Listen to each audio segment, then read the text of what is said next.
Breaking news now. The United Nations has issued a warning that Gaza is rapidly becoming a graveyard for children as the Palestinian death toll approaches 10,000. It was reported on Monday by UN Secretary-General Antonio Guterres that the Gaza Strip had become a graveyard for children. He added that protection of civilians must be paramount in the conflict between Israel and Palestinian militants Hamas, but said clear violations of international humanitarian law were being committed.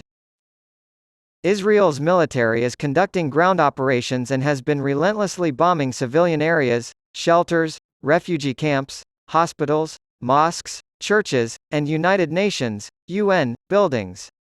Reporters are in danger, Guterres said.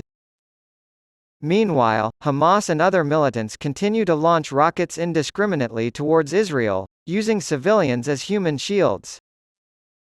The Palestinian death toll from the ongoing conflict with Israel has reportedly surpassed 10,000, according to the health ministry in Hamas-controlled Gaza.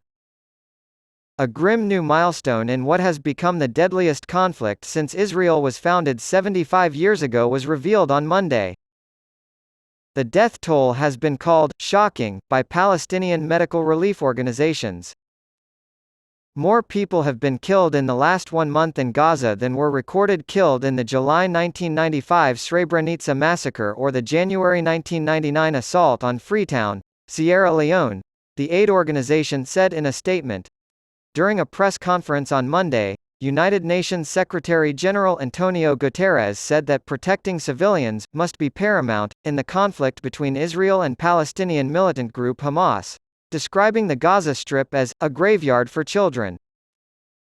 Israel's military is conducting ground operations and has been relentlessly bombing civilian areas, shelters, refugee camps, hospitals, mosques, churches, and United Nations (UN) buildings.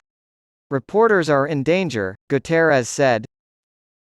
But, at the same time, Hamas and other militants use civilians as human shields and continue to launch rockets indiscriminately towards Israel, he added.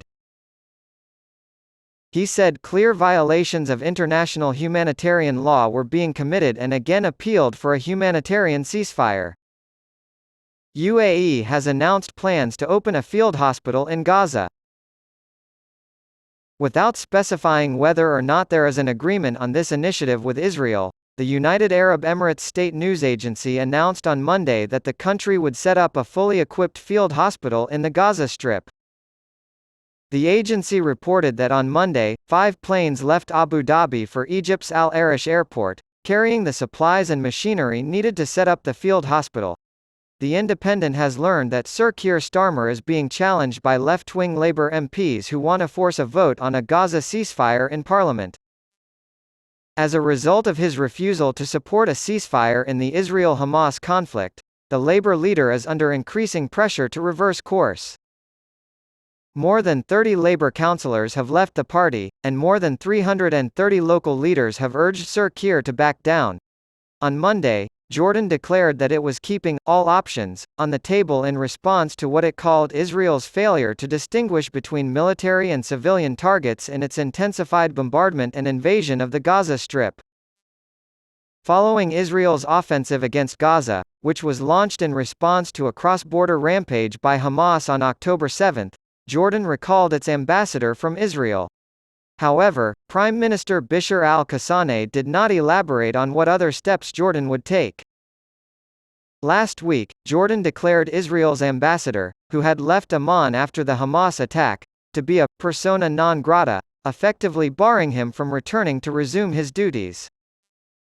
Qassani, whose country signed a peace treaty with Israel in 1994, told state media, "All options are on the table for Jordan in our dealing with the Israeli aggression on Gaza and its repercussions."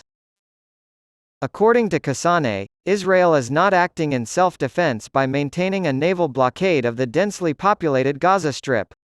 The brutal Israeli attack does not distinguish between civilian and military targets. It is extending to safe areas and ambulances, he said. Israel has claimed that it would never intentionally strike civilian targets in populated areas.